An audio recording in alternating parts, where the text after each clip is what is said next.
This is Obsidian ASMR. Don't forget to like, subscribe, and hit the notification bell for future videos.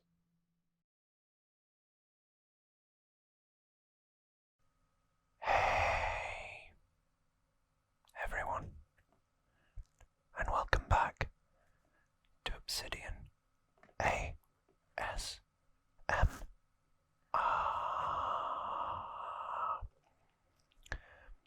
And today we are taking a look at the 15th anniversary edition of Howl's Moving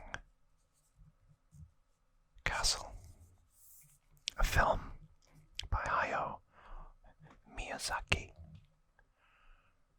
and another in the entry of our studio Ghibli series. But before we get into that, some of you may have watched the first and will have seen everything in the Spirited Away 20th anniversary edition, apart from this bath token, which I've been told I have to show you. It's the bath token from the bathhouse that the spirits give to Chihiro, and it's not for resale, nor is it a toy. It's just a piece of wood.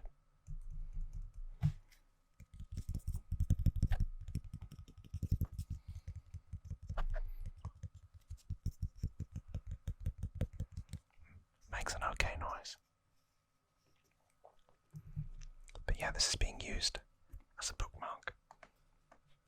But first, or second, let's get in to Howl's Moving Castle. So, I think that the first thing to tell you about is that Howl's Moving Castle, unlike Studio Ghibli's Spirited Away, is not about Japanese culture. A lot of people think it is, because, you know, it's a Studio Ghibli film. But actually, the film is an adaptation of a book series written by British author Diana Wynne Jones. And it's the first book in a series called the Howl series. Originally, I believe, published in 1986, April 1986. And it also includes books like Castle in the Air and House of Many Ways.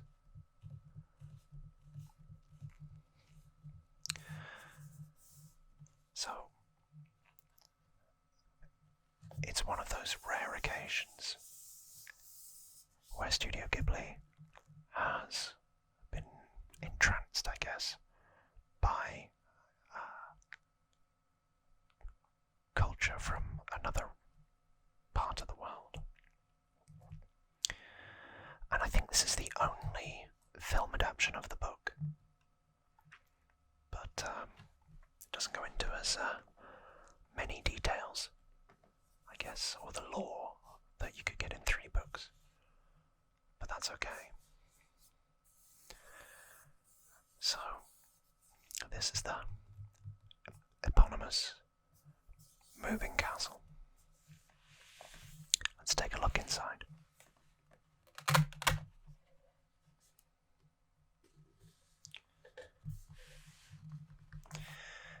These collector's editions are works of art.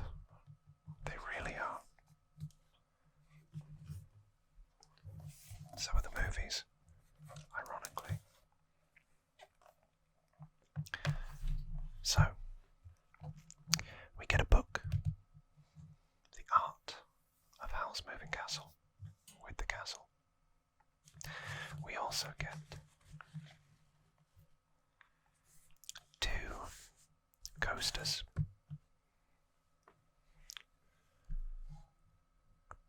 So visit Market Chipping, or visit the Waste. Visit Port Haven, or visit Kingsbury. I'm sure I don't need to tell you, but there's a reason. There's 2 of them. And there's a reason that they've got reversibles. Because in the castle itself, Howl has a magic door that can transport him, and there's a wheel, a colour wheel at the top, and that colour wheel can effectively provide, well, it can land into one of 4 quadrants, and these are the places that he's set it up to land to, or to teleport them to, and the castle itself. So they're the main 4 settings throughout the book, or film and book, I guess.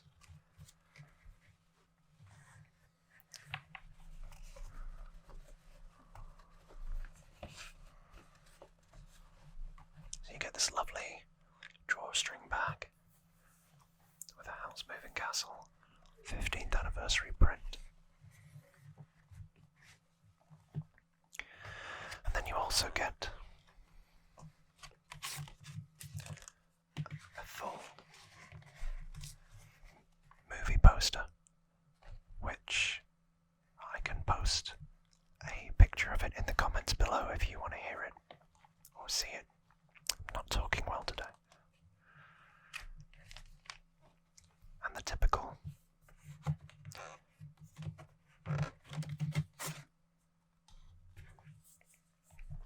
pictures too, stills from the film. So, this is Howl, and this is Sophie. I think Howl is supposed to be 27 in the film, and Sophie is supposed to be 18, and not in this, but in the original book, she's supposed to be a redhead.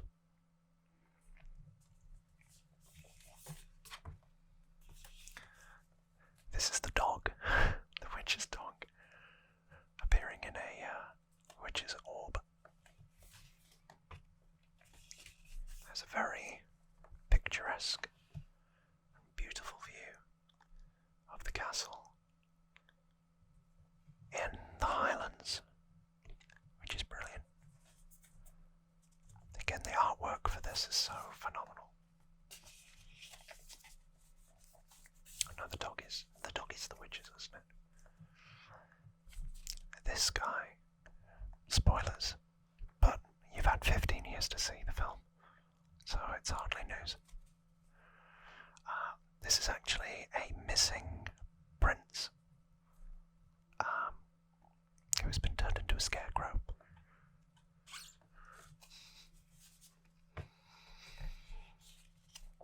And then finally, this is Howl and Sophie again. But this is Howl in his kind of bird form. I think it's more like a crow. And there's the prince and old woman Sophie. And then you've got the actual DVD. Oh, that's cute, isn't it?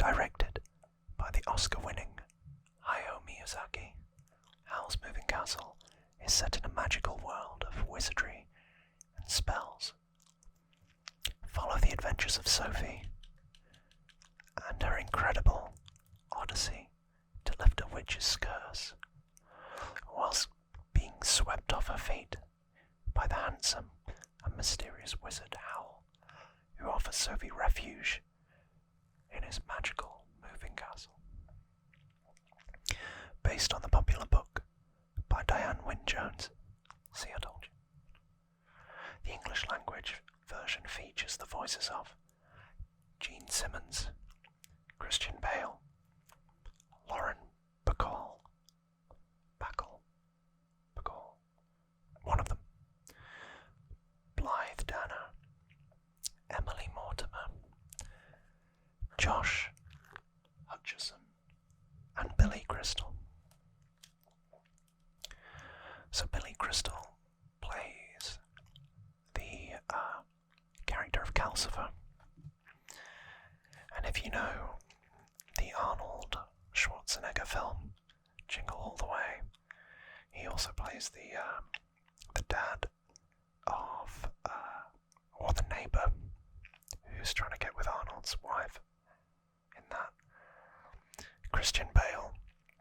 This is actually a funny story.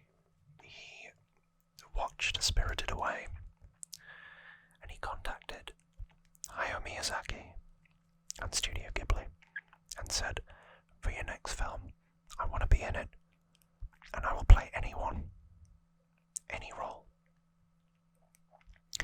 And it turns out he became Howl, which is quite fitting, seeing as Christian Bale is British as well.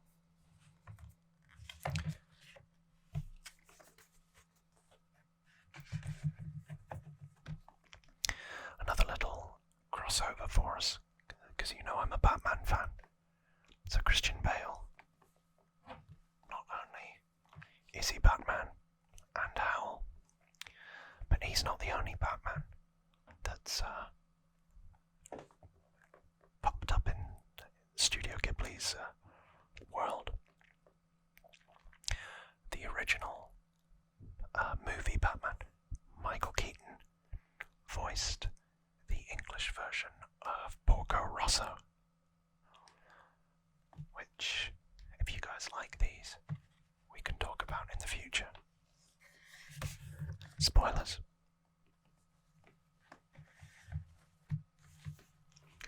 So if we put all this back nice and neatly,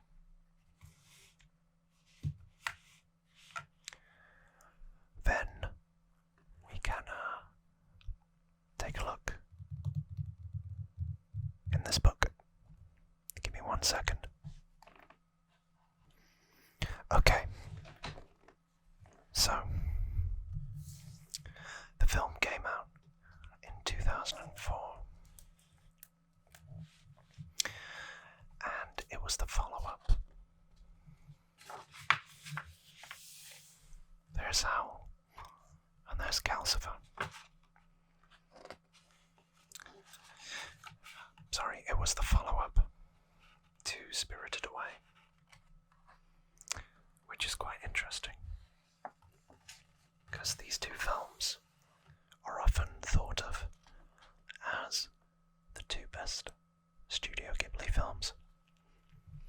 I don't personally agree with that.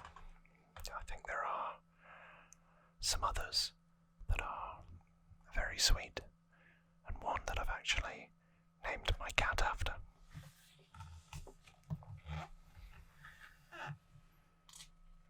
But this is a very, very good film, and quite like a lot of Hayao Miyazaki's films. It's got a very strong anti-war message.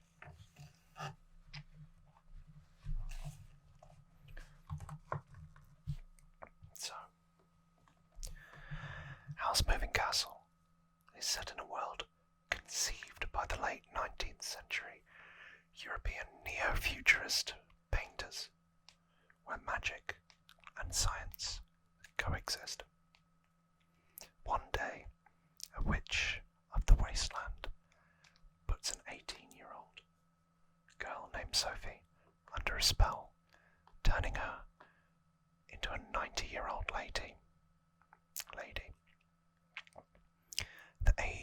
Sophie encounters the wizard Howl. She begins her strange life with Howl at his castle, the formidable walking fortress. The film is based, yeah, we know that, by children's book Diane White. The book was adapted by Miyazaki, who concentrated on its war love story. He drew countless concept sketches to convey the unique world of Howl's moving castle. The following images in this book are his initial concept sketches, although the concept sketches illustrate scenes that were never filmed. They provide the foundation for the production of Howl's moving castle.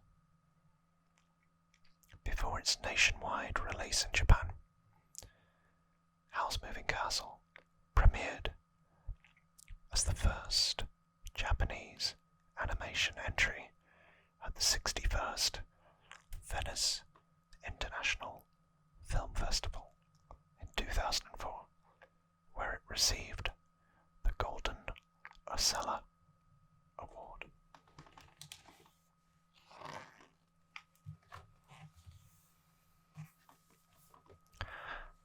So just as a overview, I guess, and a few fun facts. The film consists of 148,786 animation sheets. Its running time is 119 minutes, 11 seconds, and 0 frames.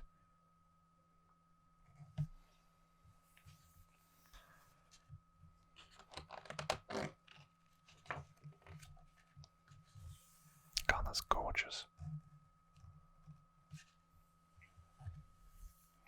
I would love to be able to draw like this. I know it's probably practice, but I've just never been that creative in terms of drawing.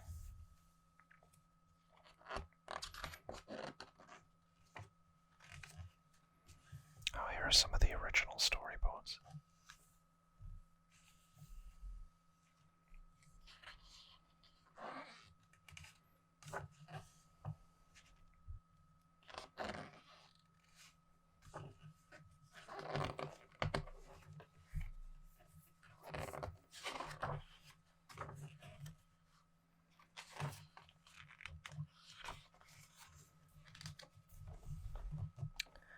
It's just so kind of clean and beautiful, and you know, this is the kind of animation that I grew up with, and for me it's the perfect kind. So the metaphor of Howl is his moving castle, and you see that in the film. When he's at his strongest, so is the castle. And obviously Calcifer is his heart and the source of his power, his magic. And at the end of the film, you see the castle disintegrate as there are concerns over Howl, his health, and Calcifer. And it's down to Sophie to save them.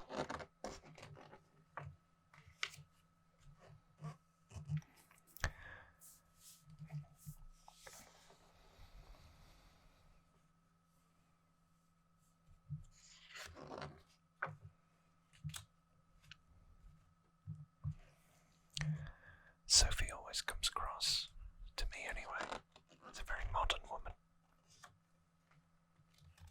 You know, very self-assured, but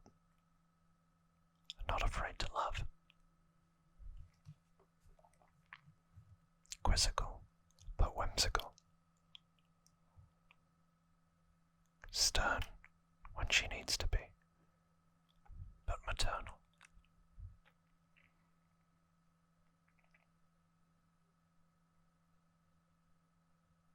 Dutiful but fun-loving. I think she's a great role model. But you can be anything or anybody you want to be, and don't let anyone tell you otherwise.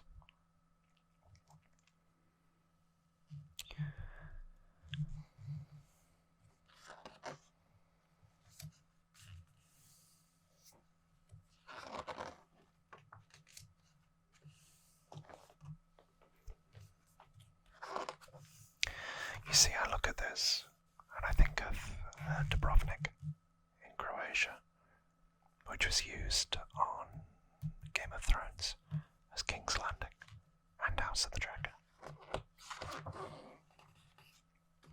It's very medieval or old world. There he is, lovable Howl. I think everybody gets a bit enchanted with Howl. And I guess the character lives up to what his reputation is, which is a wizard reputed to be the thief of young women's hearts. He was once a disciple of the royal court's great wizard, Madame Suleiman. Yeah, he's a bit of alright, isn't he? Very handsome, very charming. It's hard not to be when you look like that on a film, and you're voiced by Christian Bale.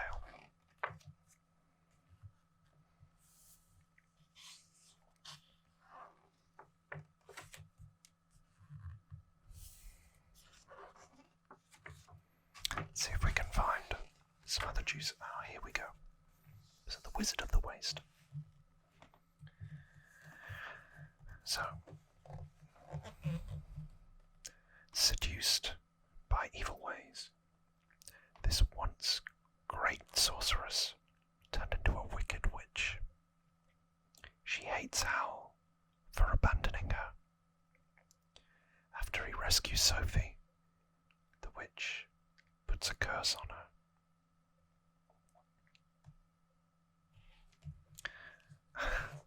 Apparently, they first began with some sketches based on a photo of an old English lady.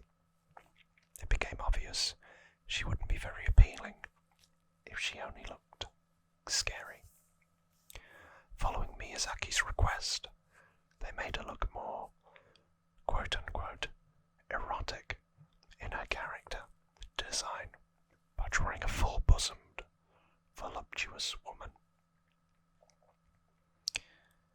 In their initial sketches, Miyazaki also drew her as plump and voluptuous. They drew her in the same vein. It's interesting. I mean, yeah, I can see that.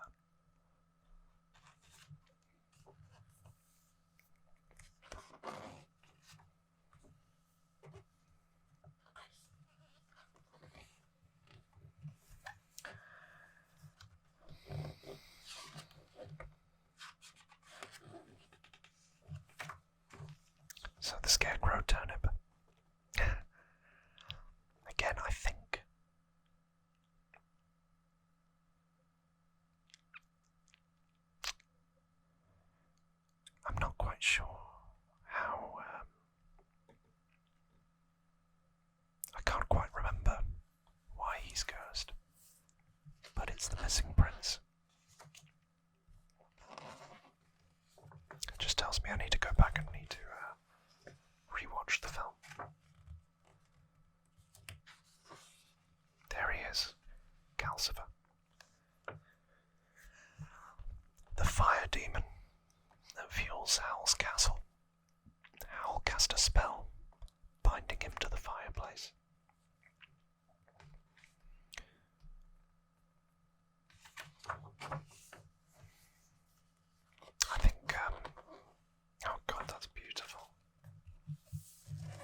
what's his name? Markle.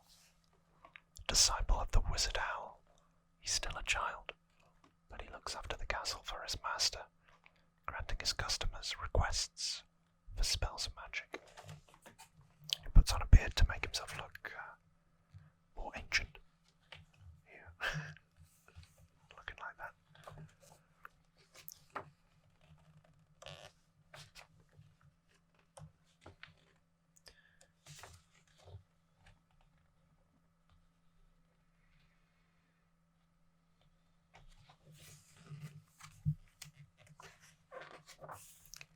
That's me every Saturday, furiously cleaning the house.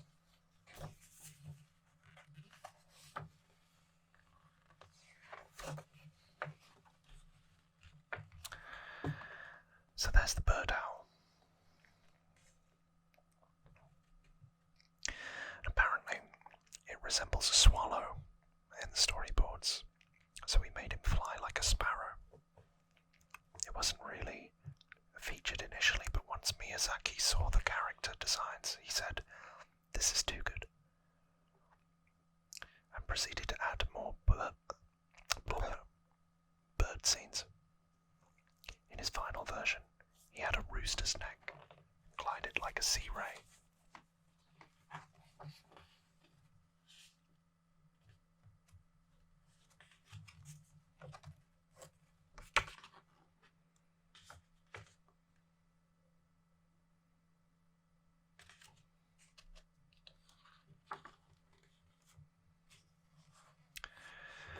I think my favourite quote is, "If you fly too much, you won't stay human." And there's layers to that.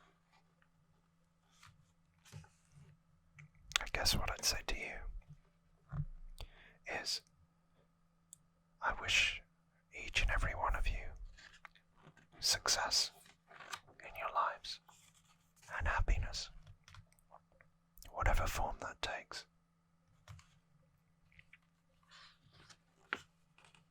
But in order to be successful, you've got to fly. And sometimes you can lose yourself, get your head stuck in the clouds. And it's important to keep grounded, to keep things that remind you of where you've come from, of who you are, and all the steps along the way.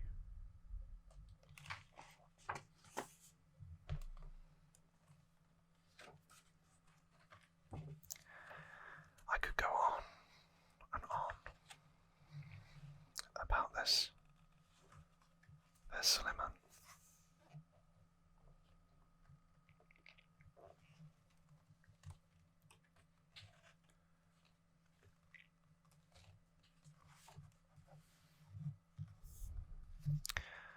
And I hope you've enjoyed these few little facts. There are the original Japanese posters.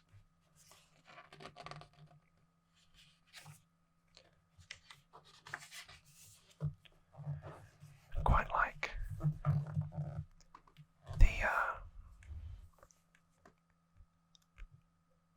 the thumbnail.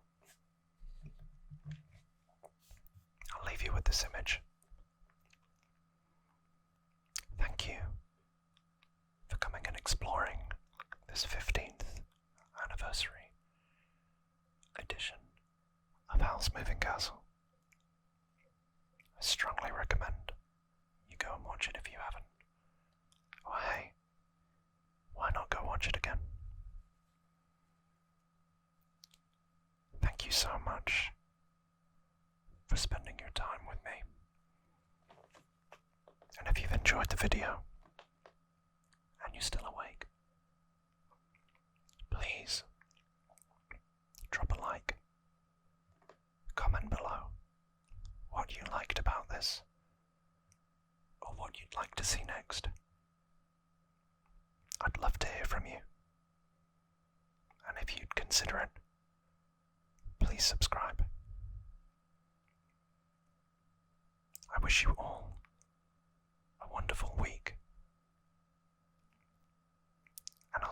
all again very soon.